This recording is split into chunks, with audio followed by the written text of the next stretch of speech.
بسم اللہ الرحمن الرحیم، السلام علیکم ورحمۃ اللہ وبرکاتہ۔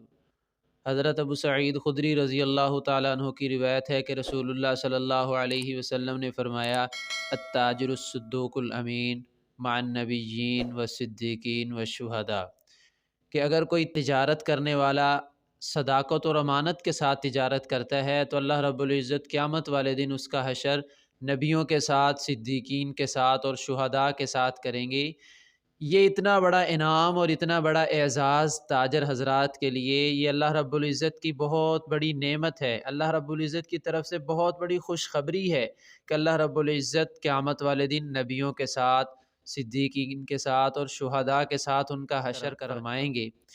اس کی وجہ یہ ہے کہ جب تجارت کا لین دین کا معاملہ ہوتا ہے، بازار کے اندر بہت سارے ان کے اوپر حالات آتے ہیں، بہت سارے ان کے سامنے آزمائشیں ہوتی ہیں کہ اگر تجارت کرنے والے حضرات، ہمارے تاجر بھائی تجارتی زبان بولیں یا بازاری زبان بولیں، اس کے اندر اللہ رب العزت کی خوشنودی اور رسول اللہ صلی اللہ علیہ وسلم کی اتباع کا لحاظ نہ رکھیں، بلکہ صرف بازاری زبان کا استعمال کریں، جس طرح ہمارے بازار آج کل کی زبان جھوٹ، خیانت اور دھوکہ دہی کی کر رہے ہیں، تو ظاہری اعتبار سے تو پیسوں میں کچھ نفع نظر آ سکتا ہے، لیکن اللہ رب العزت کی ناراضگی، جو اللہ رب العزت کی ناراضگی ہے، وہ حقیقی طور پر انسان کا خسارہ ہے۔ تو انسان جب اپنے اللہ کو راضی کرنے کے لیے اس طرح کرتا ہے تو اللہ رب العزت بھی اس کے لیے اتنا بڑا انعام دیتے ہیں۔ پھر اللہ رب العزت قرآن پاک کے اندر بھی فرماتے ہیں، من یطع اللہ والرسول فاولئک مع الذین انعم اللہ علیہم من النبیین والصدیقین والشہداء والصالحین،